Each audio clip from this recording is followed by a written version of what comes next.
Wir müssen uns auch noch einmal kurz bedanken beim VSA-Verlag, nicht nur für die wirklich einmaligen Sonderpreis, den Sie hier heute Abend ermöglichen, finanziert aus dem reichen Betriebsvermögen, sondern auch für die Unterstützung, die Sie dieser Lesereise haben angedeihen lassen. Und das freut uns sehr. Der Grund dieser Lesereise sind natürlich die beiden Bücher. Zum einmal dieses Kapitalistischer Realismus ohne Alternative, erschienen im VSA-Verlag, und dann dieses Buch Ghosts of My Life, das ist sozusagen das Komplementärwerk zu kapitalistischer Realismus. Es erscheint, also es ist gerade im Erscheinen begriffen, es wird wohl erst im Mai endgültig ausgeliefert werden können, leider aufgrund bestimmter monopolistischer Tendenzen auf dem britischen Buchmarkt. Ja, und wir werden heute über diese beiden Bücher sprechen, die beiden Konzepte vorstellen. Kurz vielleicht eine kleine Bemerkung zum Ablauf. Marc spricht leider kein Deutsch. Wir haben es schon an verschiedenen Stellen versucht, ihm Deutsch beizubringen. Es hat nicht geklappt und haben gedacht, das vor Publikum zu wiederholen. Das Experiment ist ein bisschen grausam allen beteiligten Seiten gegenüber. Und deswegen bin ich dann mitgekommen, um quasi das auf Deutsch zu übersetzen. Er wird also immer ein bisschen reden, dann fasse ich das hoffentlich kurz und auch hoffentlich einigermaßen präzise zusammen, und zwischendurch spielen wir dann ein paar Videos, wo sich dann alle mal ein bisschen entspannen können. Ja, vielen lieben Dank. Neben mir sitzt der Marc Fischer. It's your turn now. Okay, thank you. Thank you everybody for coming, and thank you everybody for coming, and I apologize for speaking in English, but Christian's an excellent translator, and it's probably better in German when he says it than I say it in English anyway. So I'm going to talk a bit about today then about the links between these two books, and what holds them together is a sense of the failure of the future and a certain melancholy in the face of that. Capitalist realism is about the failure of the future in politics, and Ghost of My Life is about the failure of the future in culture. And of course, I see these two things as related. I guess my work has been based on a certain kind of sadness, I suppose. A sadness that is based on the expectations that were formed in a certain period being gradually disappointed. Gradually, slowly, but inevitably disappointed. I guess the perspective that I'd like to think these books are coming from is not from the actually existing past, but from the lost futures that we expected in the 20th century. Maybe leave it there for now. Ja, okay, also wie gesagt, diese beiden Projekte, Kapitalistischer Realismus und das andere Buch Ghosts of My Life, sie gehören zusammen. Was sie vereint, ist ein Scheitern eines Versprechens auf die Zukunft, sowohl in Politik, darum geht es im ersten Buch, als auch in der Kultur. Darum geht es dann stärker im zweiten Buch. Das hat zu einer gewissen Melancholie und Traurigkeit geführt, und zwar dadurch, dass diese Erwartungen enttäuscht wurden. Das ist ganz wichtig. Es geht quasi nicht um Nostalgie für eine wie auch immer geartete, glorreiche Vergangenheit, sondern es geht eher darum, den Fakt zu betrauern, dass bestimmte Ideen der Zukunft sich nicht mehr materialisieren können. Okay. Mm-hmm. I mean, the phrase that I start the new book Ghosts of My Life with, from Franco Berardi, Bifo, is the slow cancellation of the future, which I think captures a lot of what I'm trying to get at in both books in a way. The slowness is crucial. The future didn't disappear in one fell swoop, in one moment. it was gradually decomposed. And probably the cultural future took longer to die than the political future, I think. In the UK at least, and I guess part of the significance of talking about the UK is as a kind of, I come as a kind of John the Baptist figure, negative John the Baptist figure, warning about what happens to a culture when it is deeply embedded in neoliberalism. The UK has been like a lab, an experimental project to see what happens to a culture when it is utterly taken over by neoliberalism, and the results are in, and they're not good, I don't think.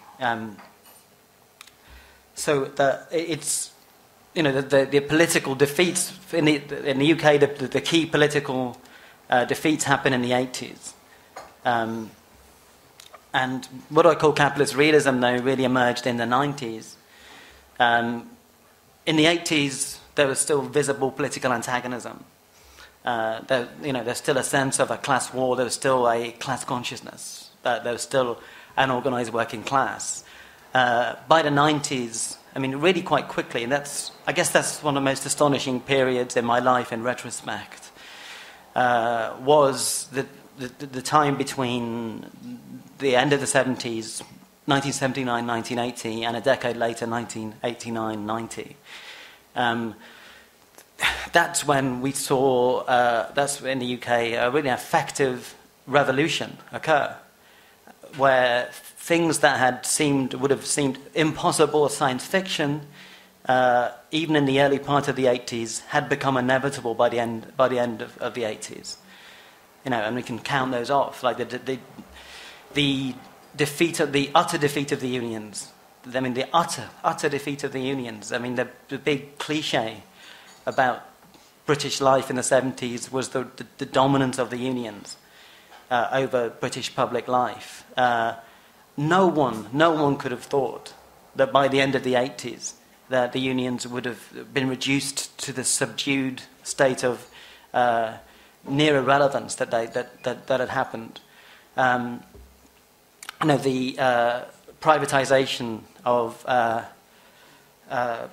nationalized industries. Again, something which would have seemed, when neoliberals suggested this before, it seemed impossible. Then it became inevitable. As I say, a very dramatic turnaround, really quite quickly, and that paving the way then for the naturalization of neoliberalism in the 90s. And it's really only with that naturalization that we get what I'm talking about in capitalist realism. By then, what had to be fought for by the Thatcher government ideologically had then become taken for granted, had become the only possible way. And so Thatcher's famous claim that there is no alternative in the 80s meant that there are other ways of doing things, but then none of them are worth doing. In the 90s, there is no alternative meant literally there is nothing else. Because, of course, there was a sense of a world historic kind of shift by this point. It wasn't only in the UK, but also, of course, by the end of the 80s, we had the collapse of the Soviet Union as well. Leading the way to the so-called classless society of the 90s and Tony Blair. It's really only with Tony Blair, I think, that we properly get capitalist realism when a former left-wing party, an officially still left-wing party, is prepared to govern entirely within a framework of neoliberalism. Sorry, that was long. No, that's fine. Ja, es geht also um dieses Canceln einer Zukunft. Und wichtig bei diesem Canceln ist, dass es nicht von heute auf morgen geschehen ist, sondern ein langsamer Prozess war. Und Marx sagt von sich selbst, er steht hier sozusagen als eine Art negativer Prophet, wenn man so will. Jemand, der sozusagen kommt und aufzeigen möchte, was passiert, wenn ein Land sich komplett der neoliberalen Ideologie ergibt, also Ideologie tatsächlich im Sinne von Bewusstsein, jetzt nicht nur von politischen Leitsätzen. Er verdeutlicht das mit einem Kontrast, und zwar ist das der Kontrast zwischen den 80ern und den 90ern. Also die 1980er in Großbritannien waren gekennzeichnet von starken Antagonismen, und der stärkste ist vermutlich, I don't know, did you mention the Miners' Strike? Not by name, but that's the key thing. Also der Miners' Strike, der Bergarbeiterstreik, der sich dieses Jahr zum 30. Mal jährt und über ein Jahr wirklich ein harter Kampf zwischen den Bergleuten und der Thatcher-Regierung war, und die Macht der Gewerkschaften, die dadurch durch den Verlust, also durch die Niederlage im Miners' Strike gebrochen wurde. In den 90ern ist es tatsächlich so, dass dieser Antagonismus nicht mehr sicher wird und eine gewisse Form neoliberaler Ideologie dann naturalisiert ist. Das lässt sich wieder sehr gut zum Beispiel an den Unions, also an den Gewerkschaften festmachen, die in den 1990ern dann komplett irrelevant waren, während in den 1970ern gab es immer diesen Mythos, dass die Gewerkschaften das Land zum Stillstand bringen können. Ja, und genau diese Naturalisierung eines gewissen neoliberalen Bewusstseins ist das, was Marx eigentlich als Capitalist Realism bezeichnet. Wichtig ist aber, dass es jetzt kein Phänomen unbedingt der politischen Rechten ist, sondern das findet man viel, viel stärker auf der politischen Linken, besonders unter Tony Blair und seinem Gerede von der Classless Society. Didn't he say we're all middle class now or something like that? Yes. Yeah. Also die. Okay, sorry. Vielleicht hat er auch was anderes gesagt, aber das hat er gemeint. It's true of him and everybody he knows. Ja. Und auch das nochmal als letzten Beispiel, um zu unterstreichen, wo der Unterschied ist. Margaret Thatcher musste, als sie gesagt hat, there's no alternative, war das ein Argument, zu sagen, ja, es gibt im Moment reale Alternativen zum Neoliberalismus und der britischen Form des Kapitalismus, aber keine von denen ist es wert, verfolgt zu werden. Unter Tony Blair war es dann so, dass er einfach keine Alternativen mehr gesehen hat. Okay. So what I mean by capitalist realism is effectively the combination of neoliberal ideology with the post-Fordist, so-called post-Fordist restructuring of capitalism. Post-Fordism meaning the shift away from the Fordist compact based on boredom in exchange for security, basically. Workers could assume there'd be the same job for their whole working life if they wanted it, and expect steady incremental increases in their standard of living over their working life. The shift from that to increasing casualization,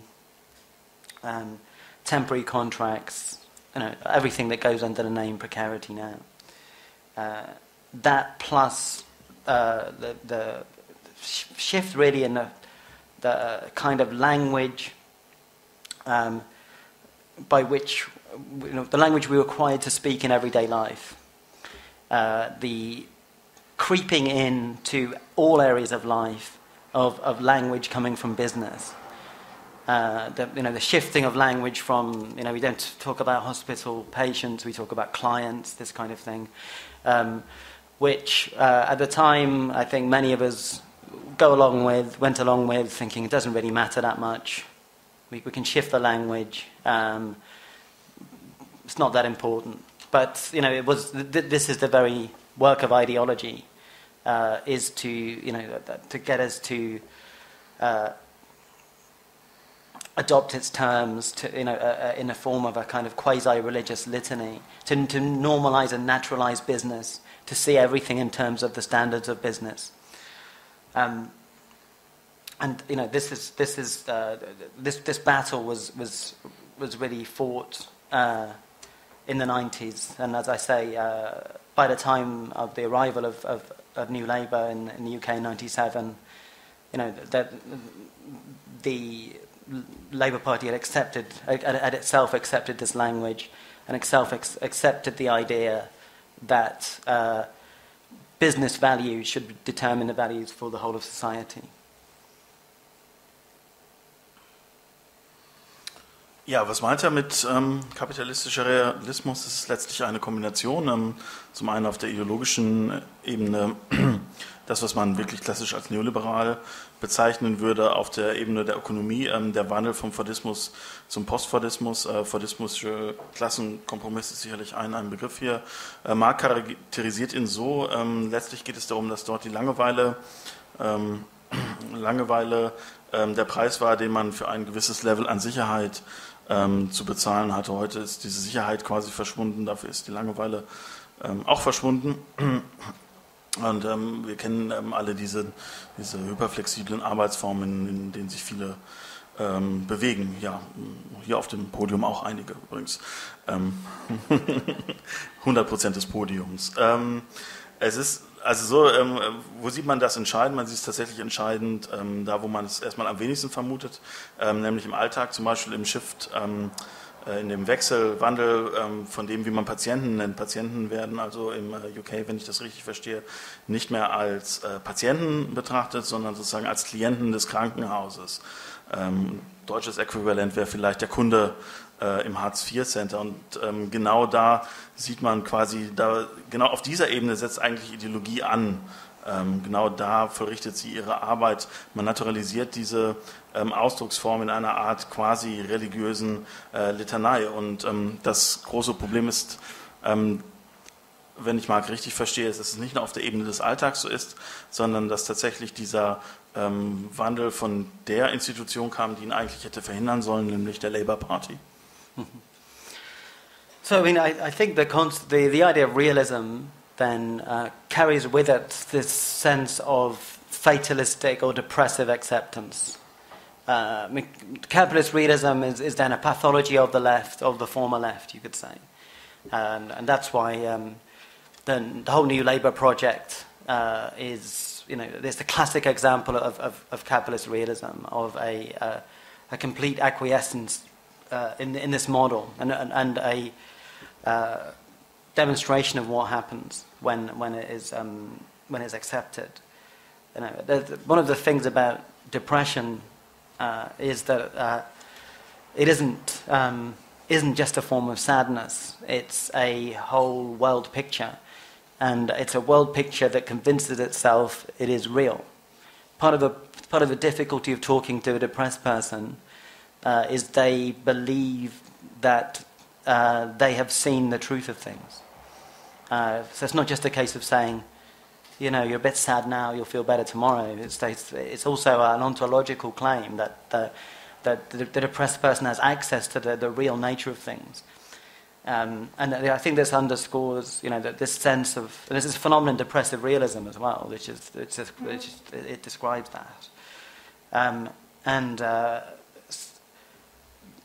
So I think that there's an inevitable kind of melancholy involved in capitalist realism. It was, we on the left, those formerly involved in the organised working class, whatever, having to accept that all of that was gone now, and to adjust to these new conditions. But perhaps to illustrate those new conditions, we could show a couple of clips of examples of films that I talk about in capitalist realism.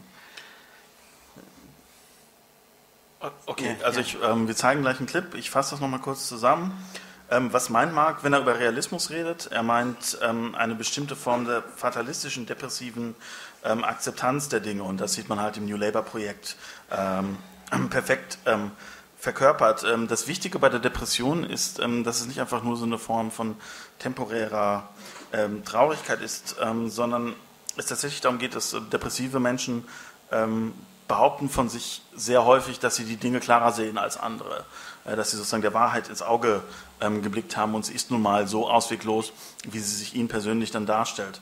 Es ist also eine ontologische Behauptung, die sich fortgesetzt hat, jetzt nicht unbedingt auf der individuellen Ebene des Depressiven, sondern einem ideologischen Bewusstsein des Depressivseins. Und das hat besonders wiederum dann die Linke erfasst, die sich sozusagen mit bestimmten politischen Gegebenheiten, die aus den Kämpfen der 80ern resultiert sind, in den 90ern dann zurechtgefunden hat. Wir werden jetzt einfach mal ein paar Filmclips zeigen, um sozusagen die Kernprinzipien zu verdeutlichen und auch eventuell die Genese ein bisschen und die Widersprüche, in die man sich hereinbegibt, wenn man sich einmal mit diesem Konstrukt des kapitalistischen Realismus beschäftigt, also die Widersprüche, die in diesem Konstrukt existieren.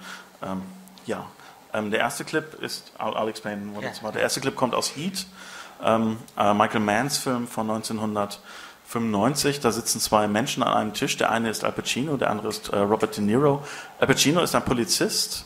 Sein Job besteht darin, den anderen Menschen, Robert De Niro, zur Strecke zu bringen. Robert De Niro ist in dem tätig, was man in den 90ern dann irgendwann als organisierte Kriminalität bezeichnet hat. Und sie reden quasi wie zwei Geschäftspartner vor der Verhandlung gegenüber. Sie reden nämlich über ihr Privatleben und über ihr berufliches Selbstverständnis. Ja, und das schauen wir uns jetzt einfach mal an. Ja, genau, also was quasi passiert, die beiden unterhalten sich. Al Pacino erzählt davon, dass die Jagd auf Robert De Niro seine Ehe zerstört, dass die ist quasi kaputt. Robert De Niro antwortet darauf, ja, er hat irgendwann mal gelernt, man soll sich nicht zu stark an irgendetwas binden. Pacino fragt dann wieder nach der Familie von Robert De Niro, was er denn seiner Mutter erzählen würde. Er sagt, seiner Mutter erzählt er ständig, ja, ich bin ein Verkäufer, ein Salesman in dem Sinne. Und dann kommt diese sehr fatalistische Behauptung, ja, die Dinge sind halt, wie sie sind. Und letztlich haben wir auch nichts außer dem, was uns jetzt verbindet, quasi unsere Arbeit, in dem jeder von uns beiden seine Rolle zu spielen hat. Yeah, so I think why this scene in particular in this film is important is for it conveys very quickly this new post-Fordist reality, and I think two things especially are important. One is the desire to be in this new insecure world, that it isn't simply imposed on them. They want it. They don't want a regular type life, and I think that's important to bear in mind with workers as well. That the discontent, the part of the post-Fordism, as you know, many of the Italian autonomists have argued. Post-Fordism was partly a response to the desires of workers. You know, workers who didn't want to carry on in that boring factory work. But of course, capitalism only grants workers' desires in the spirit of an evil genie from fairy tales. It says, okay, so you don't want to be bored anymore. Okay, so you can live in a state of permanent anxiety instead, which is what we'll come to shortly. But okay, so the desire, but also the state of living without attachments, hyper-flexibility, having to be ready to drop anything at any time. Something that, to one extent or another, we've all become more accustomed to over the last few years. Flexibility is something which is on practically every job description now, must be flexible. I guess the third thing is the obvious thing, is the look of the Robert De Niro character here. He looks like a businessman, which is how he essentially sees himself.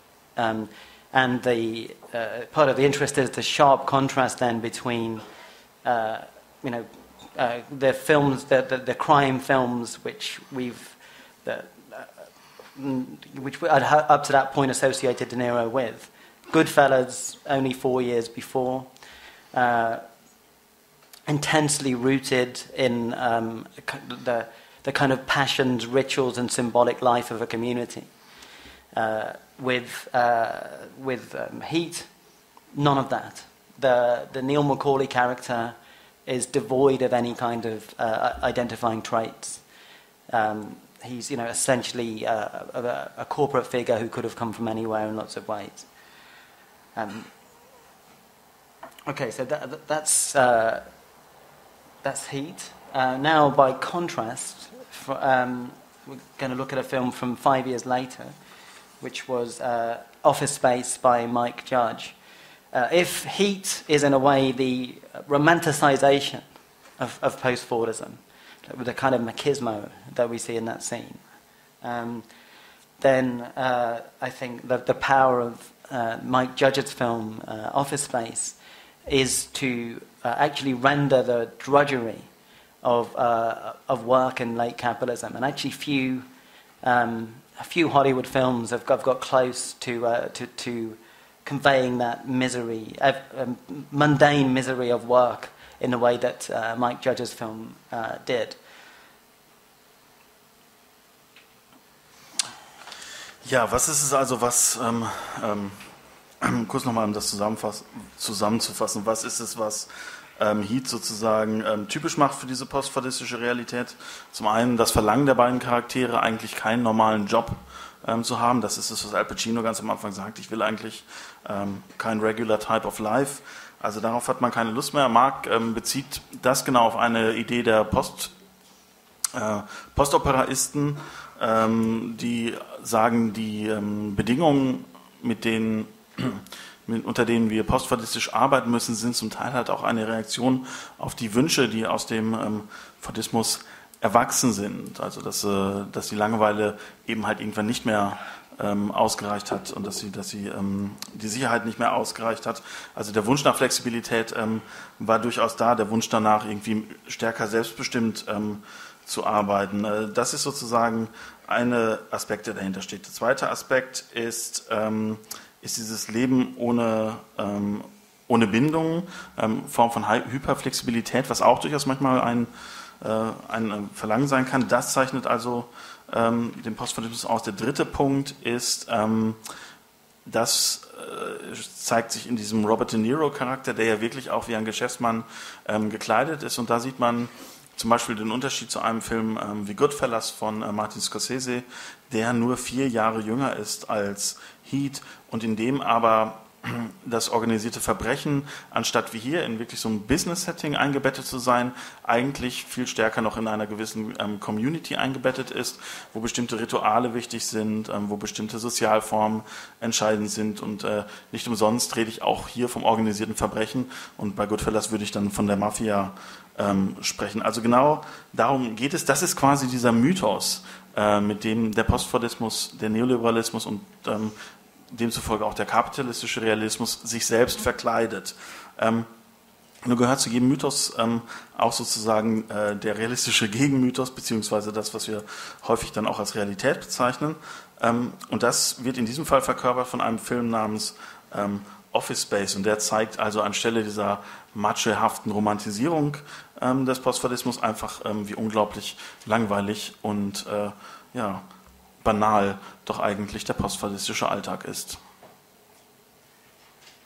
Ja, ich weiß nicht, die Szene kennen vielleicht einige, sie ist sehr kurz, ich denke, da muss man auch nicht viel übersetzen. Schauen Sie einfach mal. Ja, genau. I hope you get the memo. Also es geht um das Memo, man muss bestimmte Deckblätter auf seine Arbeitsformulare und Business Reports packen. Das hat er vergessen, entschuldigt sich dafür, sagt, das ist aber kein Problem, ich kann es ja noch drauf machen. Und den Manager interessiert das alles nicht. Das ist eigentlich nur daran interessiert, ihm nochmal das Memo zu schicken. Yeah, so I think what this gets across is the rather than a new world of autonomy for workers, as neoliberalism like to sell itself. The big story of neoliberalism, or one of its big stories, is bureaucracy belongs to the past. It's socialists, Marxists, with their top-down structures who impose bureaucracy. We've got rid of that now. There's, of course, anyone who's working in late capitalism realizes this is absolute nonsense. There's far more bureaucratic control over people's work than there ever was. But the nature of that control has changed. It's a kind of self-service bureaucracy now, where we increasingly are required to engage in practices of self-surveillance. So because what neoliberalism really is a class project, to a class project of capital, and part of how that has been enforced is managerialism. Managerialism as opposed to management. Managerialism as a whole series of simulatory, disciplinary mechanisms designed to produce overwork in the worker and also a sense of permanent anxiety. The state of self-surveillance, producing a sense that the worker must always justify themselves, must always be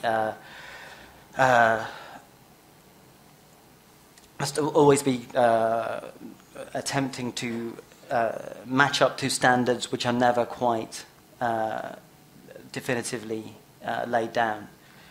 The fact they're not definitively laid down is not good. It is the source of the anxiety that this new vague bureaucracy brings with it.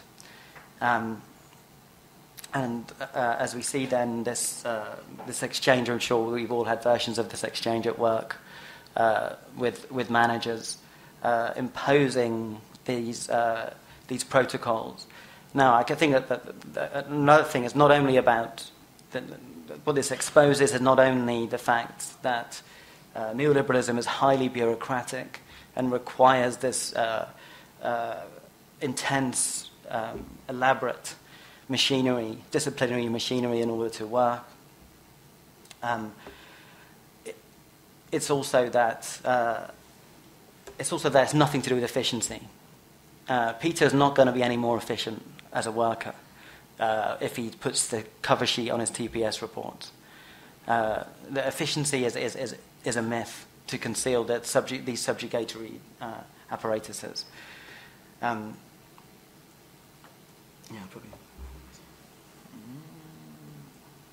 Ja, was sieht man also Marx' Meinung nach in Office Space? Naja, was man erkennen kann, ist, dass der Postfordismus und eben nicht diese neue Welt der Selbstbestimmtheit und des autonomen Arbeitens gebracht hat, sondern dass wir quasi eine andere Welt haben. Dahinter steckt eigentlich ein Mythos, dahinter steckt ein Mythos. Dieser Mythos ist der Mythos, mit dem quasi der Neoliberalismus durchgesetzt wurde. Das ist nochmal eine kleine Geschichtsstunde. Dieser Mythos besteht darin, zu behaupten, dass Bürokratie eigentlich eine Sache der Vergangenheit ist, etwas, was wir mit dem fordistischen Sozialstaat assoziieren, mit starren Unternehmenshierarchien, in denen von oben nach unten durch regiert wird, und dass diese Bürokratie, diese Unternehmensstrategien letztlich ineffizient sind. Jeder, der arbeitet, wird sagen, das ist Unsinn, behauptet Marx. Tatsächlich gibt es immer noch eine Bürokratie, aber diese Bürokratie wird nicht so sehr quasi von top-down reguliert, also von oben nach unten, sondern es ist eigentlich eine, in die wir uns selber hinein begeben. Das lässt ihn zu einem bestimmten Schluss kommen. Der Neoliberalismus ist ein Klassenprojekt des Kapitals, das durchgesetzt wird durch eine Form von Managerialismus. Also es ist nicht Management, sozusagen, wie kann man Sachen möglichst effizient regeln, sondern tatsächlich geht es darum, bestimmte Formen von Simulationen und Disziplinierungen durchzusetzen, die uns dann dazu bringen, uns permanent selbst zu überwachen. Das kann man hier sehr gut erkennen. Tatsächlich geht es eigentlich nur darum, dass Peter einfach dieses Cover benutzt, ohne dass es ihn in irgendeiner Form zu einem effizienteren Arbeiter machen würde. Die Bürokratie ist also da. Er muss sich nur stärker, was er quasi versäumt hat in dieser Szene, ist, sich selbst zu überwachen, die Regeln der Bürokratie einzuhalten. Denn letztlich macht es keinen Unterschied, wann er dieses Deckblatt auf seinen Business Report macht. Ja, und das ist der große Mythos. Sozusagen der Neoliberalismus sollte eigentlich die Dinge effizienter machen, hat er aber nicht.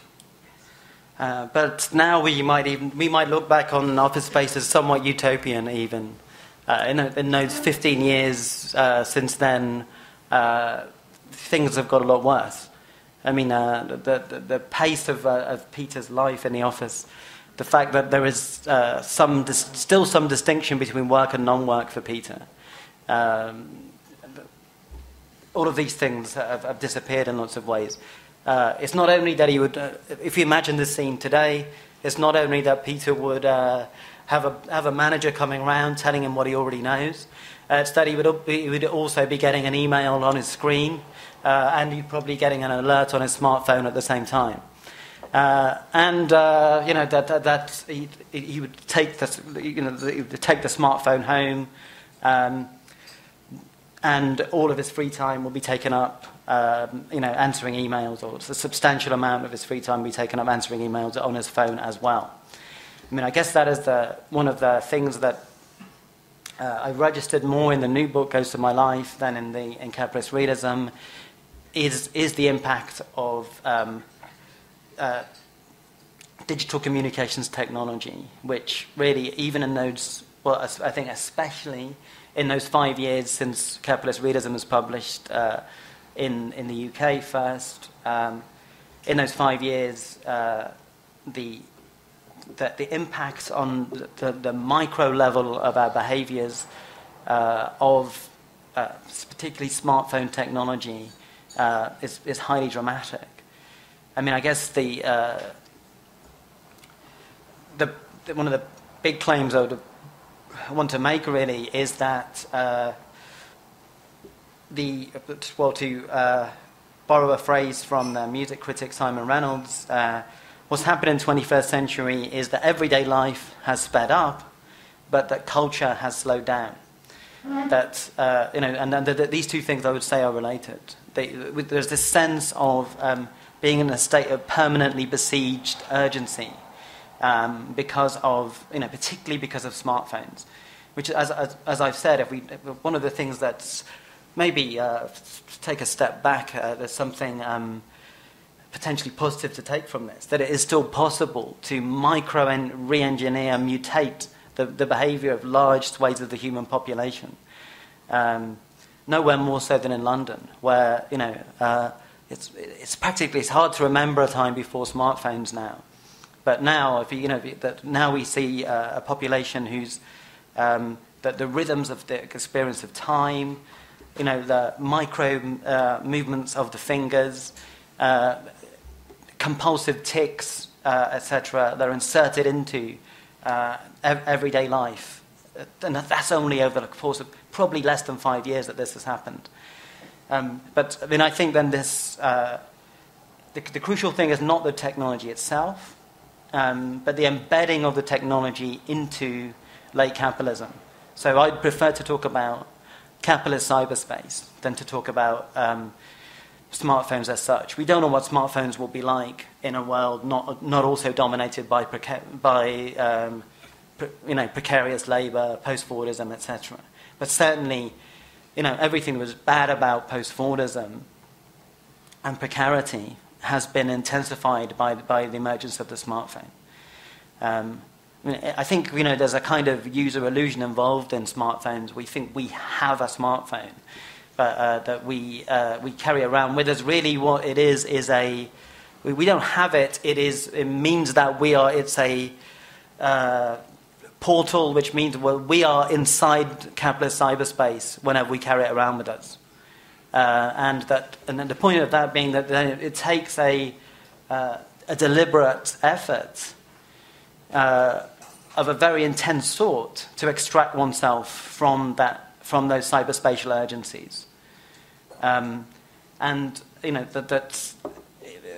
it's a mistake to see this as a sort of moral problem, and that we probably feel it. We feel guilty for the amount of time we spend on our phones or whatever. But it's not a moral issue. It's a case of deliberately cultivated, deliberately designed, habituated compulsions, which are in the interest of capital. And what that's produced is a certain kind of phenomenology, I think, where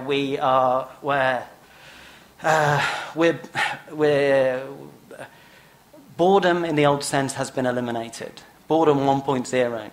The kind of boredom that punks felt situationist theory talked about, that boredom is no longer possible because the blank spaces of time in which that boredom would be experienced have now been destroyed because of the low-level drip of constant stimulation coming in from capitalist cyberspace.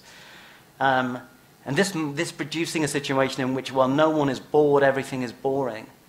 And that this strange mixture of low-level compulsion, kind of vague curiosity, and a kind of insomniac drift, which typifies much of the phenomenological texture of our lives today. What was the bit about the drift? Insomniac drift. Insomniac drift. Thank you very much.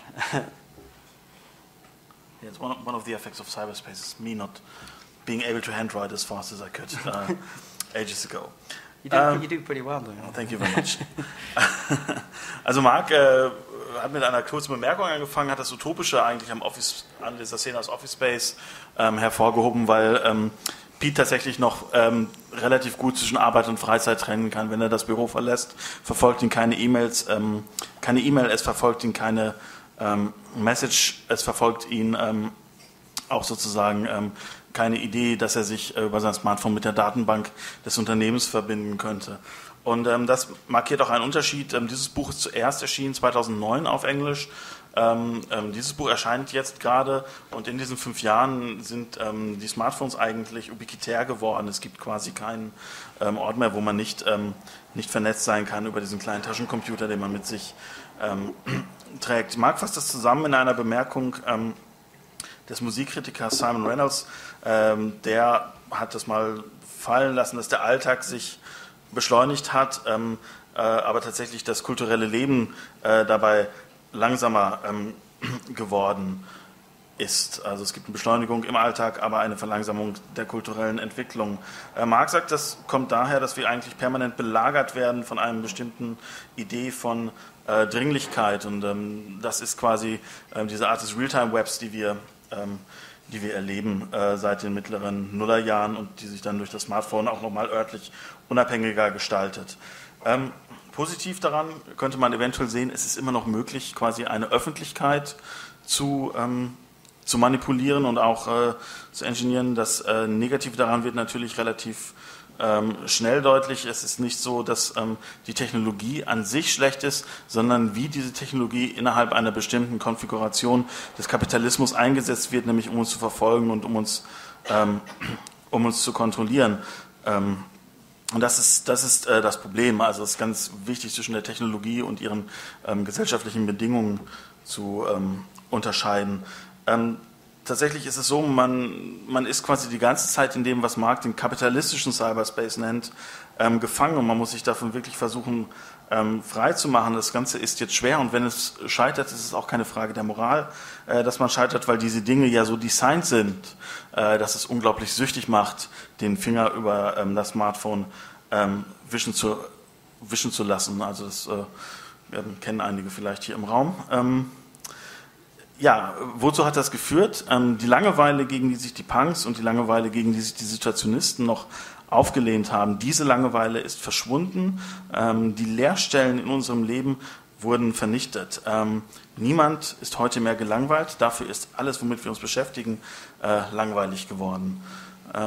Das Ganze führt zu einem sehr, sehr niedrigschwelligen Zwang, zu einer Neugier, die sich nicht an einem konkreten Objekt festmacht, sondern sehr vage bleibt und auch tatsächlich zu einem Driften, das schlaflos bleibt. Yes, so it's everyday life assumes the quality of an anxiety dream now, where we're permanently besieged by urgencies. And this, maybe you can show the inception while I'm talking on this. Also der Alltag wird quasi ängstlich. Wir illustrieren das jetzt mal mit einem Clip aus einem Film ohne Ton. Dieser Film ist Inception von Christopher Nolan. Ich weiß nicht, wer ihn kennt. Dieser Film spielt quasi in den Träumen der Protagonisten auf verschiedenen Traumebenen. Ist da aber ein relativ gewöhnlicher Gangsterfilm. Marc wird dann genaueres erklären, während der Clip hier im Hintergrund läuft. Yeah, I think show without the sound, so we get to look over it, yeah. I mean, I assume a lot of you have seen this anyway, but I think perhaps the significance of the film has not always been drawn out. For me, Inception is not a film about dreaming, it's about a film about the impossibility of dreaming. It's dreaming without the oniric, dreaming without the qualities that we've associated with dreaming since Freud and the surrealists in the early 20th century. We could say that, if there was the discovery of the unconscious as a space of alterity and an outside space in the early 20th century. So first of all, there was discovery, then there was the exploitation of that via Hollywood and advertising, then there's the elimination of the unconscious in lots of ways, which is the phase we're at with Nolan's film Inception, where it is almost the reverse of what we find with Alfred Hitchcock films, let's say. Alfred Hitchcock films, thrillers with an ostensibly naturalistic setting, which nevertheless felt like they'd taken place in surrealist landscapes. With Nolan, with Inception, we have a film which is supposedly about the depths of the unconscious, which seems like it's taking place inside very boring hotels, almost all of the time. The scenes where we see some of the most depressing scenes in the history of cinema, when we see the supposed depths of this, the depths of these unconscious spaces, which look like utterly boring building sites or dreary PowerPoint presentations. A world utterly drained of any kind of alterity. Where also people are permanently in a state of being pursued, harried, hunted, where at any point of where things seem to be calming down or we're in a state of absorption, we're woken out of it into another kind of boring thriller genre. A kind of pervasive banality at all of the supposedly different levels of the film. Interestingly, there's hardly any technology in the film, actually. But I think that that's almost because, it is a film about the effects of the current forms of technology which we have in lots of ways. The way I would see the smartphones is in lots of ways as trance inhibitors. That they function to wake us up every time we might fall into a state of absorption. The smartphone is there to impose an urgency on us. So there is it is a kind of dream temporality here, or a kind of dream space, but only of the kind of anxiety dream, where we're constantly being deflected and taken over entirely by this sense of urgency, which prevents us from being able to be absorbed in any other project. And when that urgency passes by, or when that urgency is still going on, another urgency comes on top of that one. And all of the time, our capacity for kind of lucid exploration or absorption is eliminated.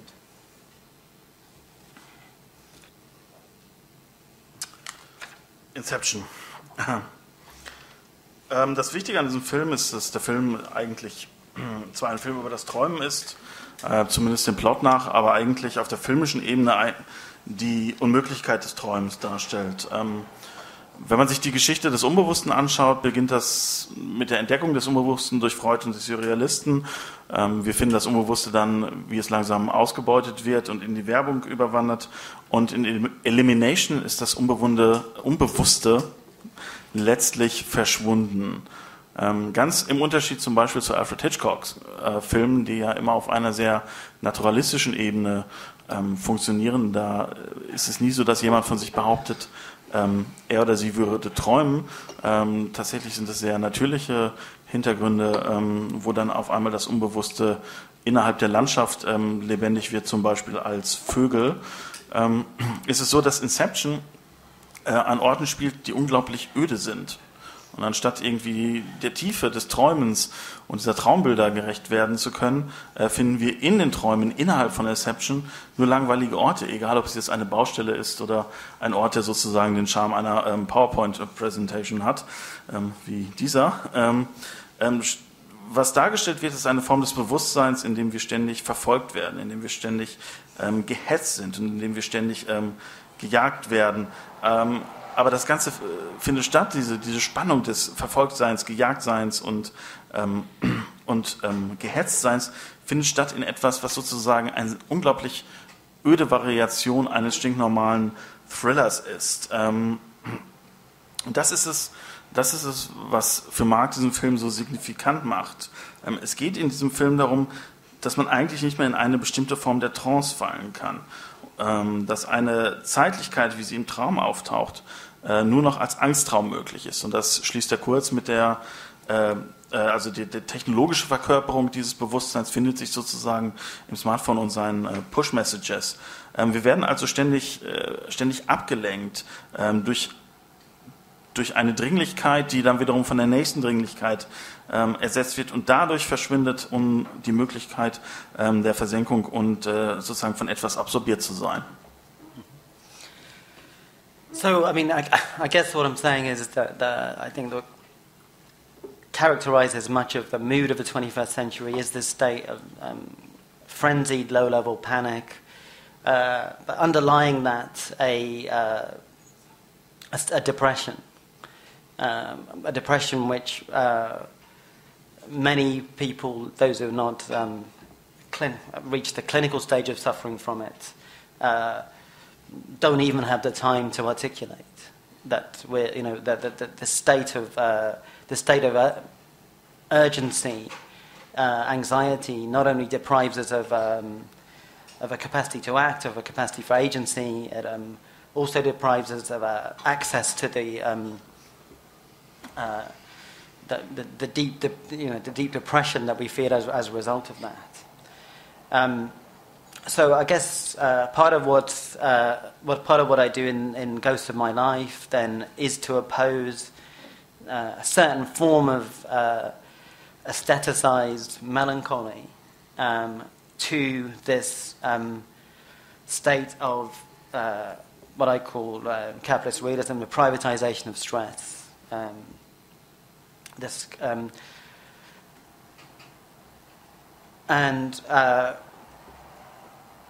For me, the significance of melancholy is a refusal to adjust, you could say. If capitalist realism capitalist realism is a form of depressive acceptance, we don't like this, but we're going to have to live with it, then the kind of melancholia I'm talking about is a consequence of refusing to accept what seems to be inevitable. And I guess this is what I'm pointing to partly with the concept of hauntology from Derrida,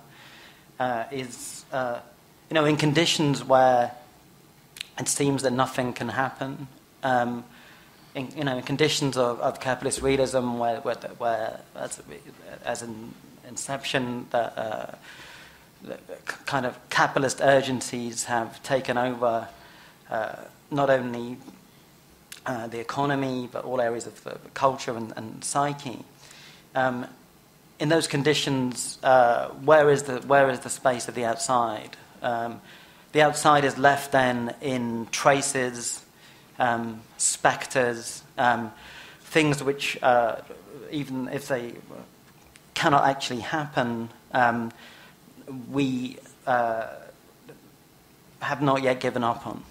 Even if we don't believe that they can now occur. And I guess that the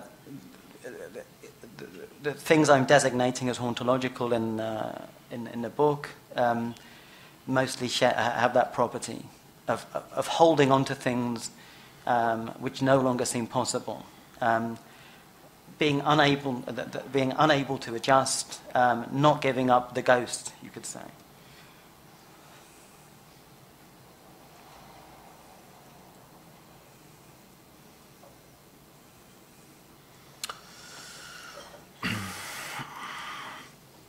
Ja, also die dominante Stimmungslage des 21. Jahrhunderts, wie sie in Inception dargestellt wird, wie Marx sie beschreibt, ist einer sehr niedrigschwelligen Panik, einer Depression, die eigentlich selten artikuliert wird, außer von Leuten, bei denen sie quasi klinisch diagnostiziert wird, weil die dann in der Lage sind, über ihre Depression zu sprechen, während es der Rest das nicht ist. Marx interessiert sich also für bestimmte Formen von Melancholie, für bestimmte Ästhetiken der Melancholie, die er in der Kultur findet und die er dann wieder zurückkoppelt auf das, was er in kapitalistischem Realismus als die Privatisierung von Stress bezeichnet. Also, maybe I should explain what the privatization of stress is.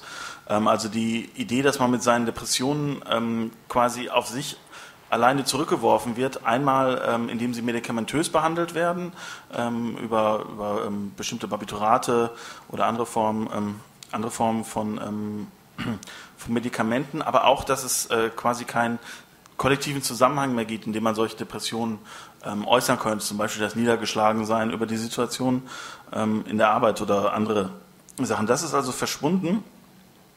Und deswegen interessiert sich Marx eigentlich für eine Melancholie, weil er diese Melancholie als etwas sieht, in der sich etwas ausdrückt, was bedeutet, ja, ich verweigere mich eigentlich, mich anzupassen. Ich verweigere mich, diese neuen Bedingungen, die ja als unausweichlich beschrieben werden, zu akzeptieren. Und da leitet sich das Konzept der Ontologie oder Hauntologie, wie es in der deutschen Übersetzung heißt, von Jacques Derridas Marx Gespenster.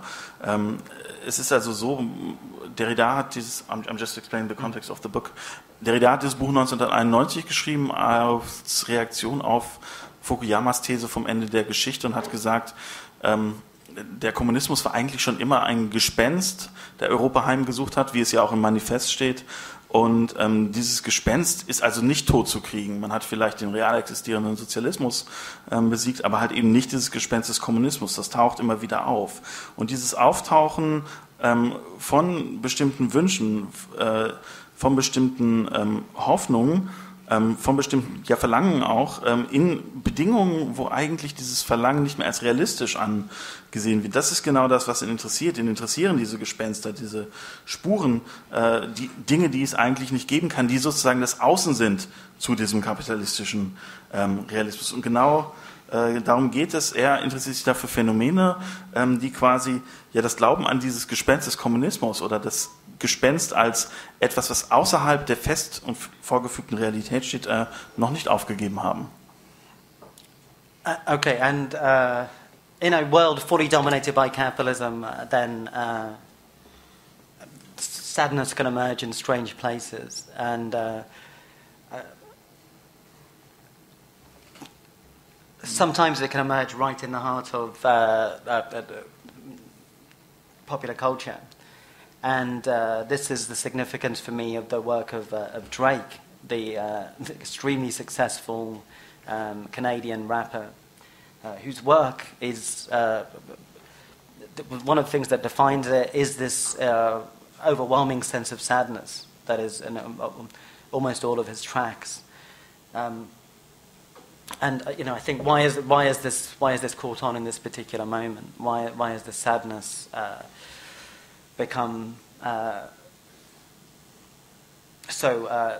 why has it struck a chord with people?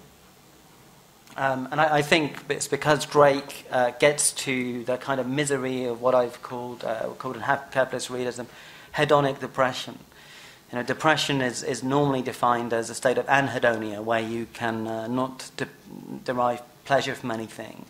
But I think what Drake brings out is this sense of hedonic depression, where since he's highly successful, he's very rich, all pleasures are available to him, yet this doesn't seem to make him very happy at all. In fact, it seems to fill him with this sense of existential vacancy. And this seems to be the overwhelming kind of recurring theme in his work, is this inability to find satisfaction from pleasure alone, actually. So perhaps we can hear a bit of Drake to illustrate this. Ja, es geht um Traurigkeit. Traurigkeit taucht manchmal in den seltsamsten Orten auf. Einer dieser seltsamen Orte ist vielleicht die Musik des kanadischen Rappers Drake, des sehr erfolgreichen kanadischen Rappers Drake. Ich denke, auch in diesem Raum werden schon einige mal von ihm gehört haben. Warum ist das wichtig oder warum findet Mark das signifikant? Naja, gerade deswegen, weil Drake halt so erfolgreich ist. Also irgendetwas scheint da wieder zu hallen, zu Resonanz zu finden. Das, was da wieder halt, ist das, was Mark in diesem Buch als, jetzt muss ich mal selber, ich weiß gerade selbst nicht, wie ich es übersetzt habe, ehrlich gesagt, hedonistische Depression, glaube ich, habe ich es genannt, oder depressive Hedonie, eins von beiden. Depressive Hedonie, genau, als depressive Hedonie bezeichnet. Das klingt jetzt erstmal widersprüchlich, weil eigentlich würde man jetzt den Zustand des Hedonistischseins nicht unbedingt mit dem Zustand des Depressivseins assoziieren, sondern eher den Zustand des nicht besonders Hedonistischseins. Der interessante Punkt an diesem Konzept ist aber, dass die Depression sozusagen bei der depressiven Hedonie darin besteht, dass es keine Möglichkeit des Nichtgenießens mehr gibt. Also die Tatsache, dass man während dieses ganzen Genießens keinen Außen dazu gibt, führt dazu, dass man das Genießen selber nicht mehr oder das sogenannte Genießen selber nicht mehr genießen kann. Und genau das hört man eigentlich ganz gut in dem Stück von Drake, was wir jetzt spielen werden. Das Stück heißt All Me. In some sense, we have the standard features of rap that we've been accustomed to since gangster rap of the beginning in the mid-80s. And of course, gangster rap itself, I think, was part of the installation of capitalist realism. Part of this mythologization of a sort of uber-capitalist worldview of Hobbesian conflict, competition, status, being guaranteed by money, etc. But this 30 years after that, as if the boasting side of rap is like some weary job that Drake has to do. He still has to sort of boast. He still has to go along with it. And in this one, he delegates the role of boasting to another rapper, in fact. But beneath all that, then, is another kind of story that's coming out, which is in the quality of Drake's voice itself, and in the forlornness, the desolation of the actual track itself, with that particularly kind of disconsolate repeating vocal sample underneath. And this, by no means untypical of Drake's work. Almost all of Drake's work has this same underlying melancholy. And it's almost like when he tells us, I cannot complain. No one seems to believe that, including Drake himself. He seems not, despite the fact that he's claiming he can't complain. He seems to be complaining. But what is he complaining about? He doesn't even know. And there is then this inarticulate or inarticulable kind of discontent, pang, longing, which is the kind of ultimate affect in the song, I think. And that's, I think, Drake's great service alongside Kanye West is to show the deep misery and the penthouse at the top of capitalist success, even. Penthouse at the top. Okay. Ja, also der Track besteht letztlich, ist es eine Variation eines alten Themas. Drake sagt, wie unglaublich gut es ihm geht und wie viel Geld er gemacht hat, kann er gar nicht sagen. Etwas, was wir eigentlich relativ lange schon kennen, im Hip-Hop spätestens seit den späten 1980ern, seit dem Aufkommen von Gangster-Rap und seinem Überkapitalist, das kann ich gar nicht übersetzen, Weltsicht, dem Hobbschen Wettbewerb, der sich da findet. Jetzt sind wir irgendwie 25 Jahre später dran, und was hört man da? Man hört quasi, dass dieses Boasten, dieses Angeben mit dem eigenen, dem, was man geschafft hat, und auch, wie der Titel schon sagt, also nur aus sich selbst heraus, aus dem All Me, dass das eigentlich unglaublich langweilig geworden ist, dass Drake so angibt und klingt, als hätte er gar keinen Spaß daran. Und wenn man genau hinhört, merkt man auch, da wo genau aufgezählt werden, was er denn alles geschafft hat, das macht eigentlich wer anders. Da hat er einen anderen Rapper für angestellt, der sozusagen diese Rap-Angeberei für ihn übernimmt. Das ist das, was sich auf der lyrischen Ebene abspielt. Interessant ist aber die Art, wie Stimmen eingesetzt werden, nämlich nicht nur Drakes, Geflenne, wenn man das mal so sagen darf, sondern auch diese Stimmfetzen, die da im Hintergrund herumschwirren, dieses geisterhafte Herumschwirren. Und das ist genau diese Melancholie, die dem unterliegt. Und wenn Drake sagt, I cannot complain, dann nimmt man ihm das nicht wirklich ab. Das ist tatsächlich dieser performative Widerspruch darin, wo eine Unzufriedenheit, ein Unbehagen, ein Verlangen nach etwas anderem deutlich wird. Und das findet man sowohl in Drake als auch in Kanye West's 808 and Heartbeat, sein vorletztes Album, wo es also genau darum geht, eigentlich die Verzweiflung und das innere Elend, wenn man so will, zu illustrieren, das sich befindet, wenn man in einem Penthouse auf der Spitze des Hip-Hop-Universums lebt und sich eigentlich nur noch Gedanken darüber machen muss, welche Teppiche da reingehören. So I think the other sense of the official sense of the phrase "all me" that Drake is pushing here is it was down to me. I did it all on my own. In other words, the standard kind of the standard kind of post-gangster rap pose. But we also get a sense of then the other possible meaning there of all me. There's all me, only me in a state of atomized isolation, etc. One of the things that interested me about Drake when he first emerged was the continuity at the level of kind of the sonic, at the level of this kind of sonic forlornness, with the artist I think is the still now the most important kind of British music producer of the 21st century, who's Burial. When I first heard Burial in 2006, it gripped me immediately as the sound really of London in the 21st century. The sound of a city, the sound of the city's secret sadness, really, that emerged in Burial's music all the more powerfully because the infrastructure of Burial's music comes from some of the major dance music genres of that came out of Britain in the 90s. Musics that were at the time associated with a collective euphoria, a collective ecstasy. What Burial did then was in his work, what it does is it contrasts the kind of existential, social conditions of the 21st century with what was even possible in the 90s with dance culture in a city like London. And what we feel then, we feel a reference back to that earlier time, at the same time as a sense of loss.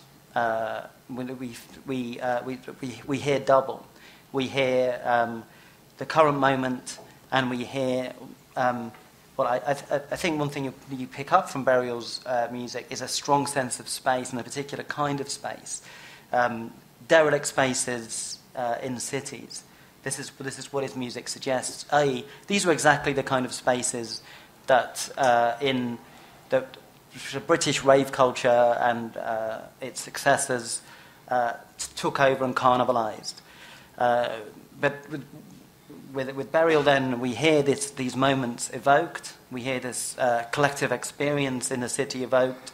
At the same time as we now we see the current state of those spaces, which have, as it were, reverted to states of dereliction, no longer occupied, but still sort of bearing the traces of these former kind of experiences of collectivity. Do you want to play it first, before I start explaining what it's all about? Yes, go on then. Let's okay.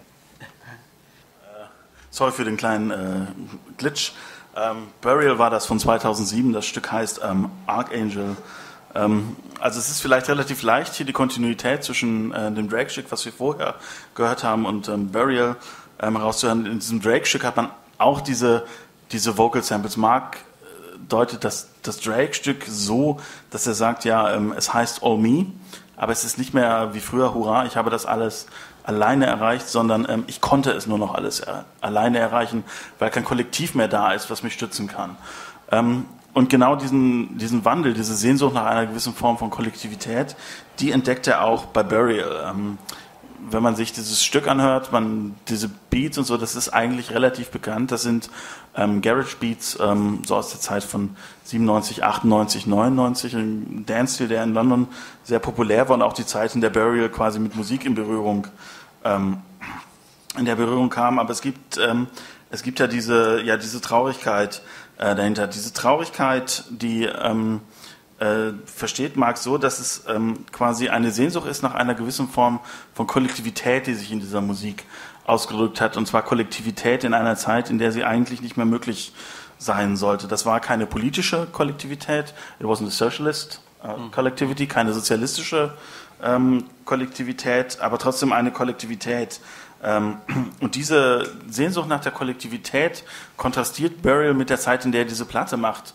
8, 7 oder 6 Jahre, je nachdem, wie man rechnen möchte, später ist. Es referiert also zurück zu einem Leben, was hier quasi als Geist wiederkommt, und das deutet sich zum Beispiel auch ganz stark an, wenn man diese Musik hört, fühlt man sich sehr stark an bestimmte leere Orte erinnert. Es gibt andere Stücke, ein Stück heißt zum Beispiel in McDonald's, also es geht immer sehr stark um Örtlichkeiten in Burials Stücken. Diese örtlichen, das sind natürlich Örtlichkeiten, die leer waren. Keine Ahnung, kennt Leute vielleicht ja auch noch alte Fabrikhallen, leere, hier in Hamburg waren es wahrscheinlich tatsächlich richtige Warehouses, wo halt gefeiert wurde und wo sich bestimmte Sehnsüchte ausdrücken, oder ein Bunker würde auch zum Beispiel darunter fallen. Genau diese Aneignung von Orten, diese Kannibalisierung von Orten ist eigentlich verschwunden, aber diesen Orten dennoch irgendwie eingeschrieben in der Art und Weise, wie sie heute genutzt werden. Das genau drückt sich in Burials Musik aus, according to Mark Fisher. Yeah, I think Burial does for London in the 21st century what Edward Hopper did for America in the 20th century. These little sound portraits of people in former public space. Now there's no such thing as public space in London. Almost everything is privatized. In these states of kind of, it's the depersonalized melancholy of the city, you could say, and it's part, that partly what's how he does that. Then is this use of samples which are orphaned from their vocal samples, which are orphaned from their sources, which are rendered, partially unintelligible, which are then become a kind of impersonal sadness, almost the sadness of the city itself, it's as if Burial was performing its kind of auto-diagnosis of the state of London as it falls under the complete domination of capitalist realism. It's London in the 90s was still capable of delivering a kind of cultural futurism, not least via dance music, which could generate new sounds, new affects, etc. In the 21st century, it can't do that anymore. There's no future. The sense of cultural time has stagnated, flattened out. One of the phrases I use in Ghost of My Life is there are non-times as well as non-places. Non-places, Marc Augier's idea of effectively indistinguishable kind of locations, airports, retail parks, chain supermarkets, all of that. I think time has become rather like that. It's very difficult to tell one year from another. That cultural moments are not stained. Cultural production is not stained with time in the way it once was, and we can particularly say this in relation to music. many of us would associate particular, or learn to measure cultural time via music. Music was the kind of cultural landmark which defined a particular moment. That's very hard to do in the 21st century. The cultural time has lost a kind of flavour that it once possessed. And for me, it's a specific crisis of London, which, or rather, the situation in London it makes this very acute and very clear. And I think that the conclusion that I've gradually come towards in my thinking is of the connection between creativity on the one hand and the, in a way, kind of banal preconditions that allow creativity to exist. One of the gambits of neoliberalism is that creativity is equally distributed in all historical periods and amongst all individuals, and it just needs to be allowed to emerge. And what will allow it to emerge? Well, we take away security ultimately. The claim of neoliberalism is security is stifling. Security makes people not really try hard. Security produces homogeneity, predictability. I would say the situation in the UK and in London particularly shows the exact opposite is true. That when we systematically remove security from people's lives, they don't become more creative. They become more anxious. They have far less energy to devote to creativity, to cultural production. Instead, the energy becomes devoted to some kind of mediocre form of creativity. Creativity about thinking how to make money so you can pay the rent and survive. And that is a miserable kind of destiny for kind of human culture. It's becoming increasingly clear then that the crisis in creativity in British culture is related to the final dismantling of the remnants of kind of social democracy. And specifically in London, we can say that is to do with housing. That's probably the main thing. People, why are so many people over here in Berlin and not in London? Because the people, artists, cultural producers cannot afford to live in London anymore. And that a lot. And then it's alongside a number of other things as well, such as the attack on, social security, which I prefer that term to welfare, and the shift from social security to the language of welfare is itself a kind of an effect of capitalist realism. The attack on social security, the attack on student grants, the astronomical fees that students are required to pay, all of these apparently kind of merely social or political economic issues have a direct bearing on the possibilities for creativity. And that's why there's a sense of inertia, repetition, homogeneity, particularly in the UK, I would argue. That people simply do not have the time and energy to devote to it. Squatting is it's almost like the current government in the UK has looked for any kind of any spaces of unpressured time still left in British culture and has closed them up. With the attacks on squatting, making criminalising squatting, etc., etc. So I guess one of my big claims would be then that problems in culture, cultural sterility, are the effects, the consequences of political changes, and that this particularly there's embeddedness deep into capitalist realism in the UK. I like the term embeddedness. Okay, so wrapping up. Wir kommen zum Ende. Also warum ist Burial wichtig? Burial ist für Mark eine Art Edward Hopper Londons. Jemand, der in kurzen Audioszenen festhält, was typisch ist für eine bestimmte Form des sozialen Lebens zu einer bestimmten historischen Periode, so wie Hopper es für die 50er, frühen 50er gemacht hat oder mittleren 50er.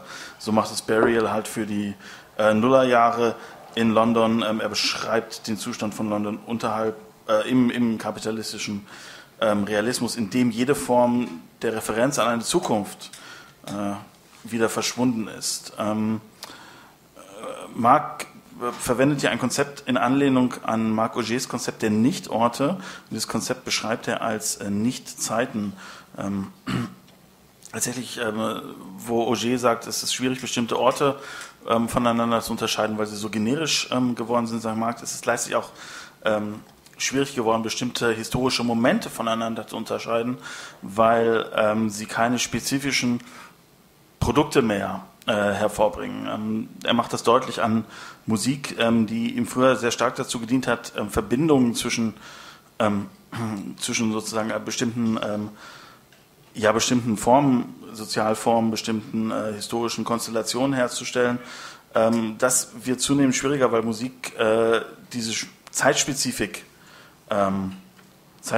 verloren hat. Woher kommt das? Also warum ist es so, dass gerade die Popmusik als affektives Sensorium eigentlich so stark wiederholend geworden ist? Naja, das liegt daran, dass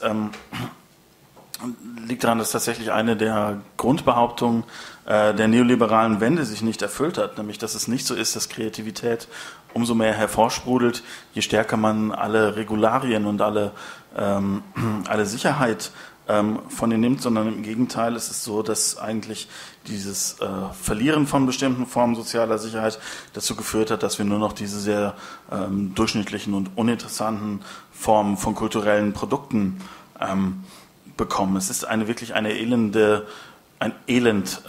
in der Form, die quasi vorherbestimmt ist. A miserable form of destiny. Es wird einfach schrecklich sein. Also, um es festzuhalten, ganz stark kann man das erkennen an einem der menschlichen Grundbedürfnisse, nämlich dass man irgendwie wohnen kann. Wir haben eine ähnliche Veranstaltung vor 2 Tagen in Berlin gemacht und da saß eine riesige Expat-Community im Publikum, also Leute, die aus London nach Berlin gekommen sind, weil London mittlerweile so teuer ist, dass sie da ihre Projekte nicht mehr verfolgen können. Darunter Musiker, die seit über 20 Jahren Musik machen, Intellektuelle und Journalisten.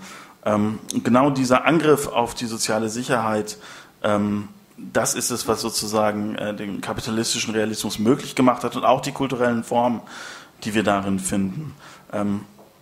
Die Mieten, die Studiengebühren, die Angriffe, die es in den letzten Jahren gab auf Hausbesetzungen. Es war in England so, dass man lange nicht abgeschnitten werden durfte von Gas und Wasser, wenn man ein Haus über einen bestimmten Zeitraum besetzt hat. Das waren so 3 Monate und dann konnte man da wirklich sehr lange leben. Das ist abgeschafft worden. Seitdem wird auch sehr stark vorgegangen. Hausbesetzung, besetzte Häuser, leerstehende Fabriken, das waren natürlich genau die Orte, an denen diese Popkultur, für die wir England lieben, plus die Kunsthochschulen, das waren diese Orte, Popkultur, für die wir England toll finden, wo sie sozusagen entstanden ist. Und die Formen von Pop, mit denen wir da heute konfrontiert sind, spiegeln eigentlich nur diese Attacke, das Verschwinden der sozialdemokratischen Sicherheit.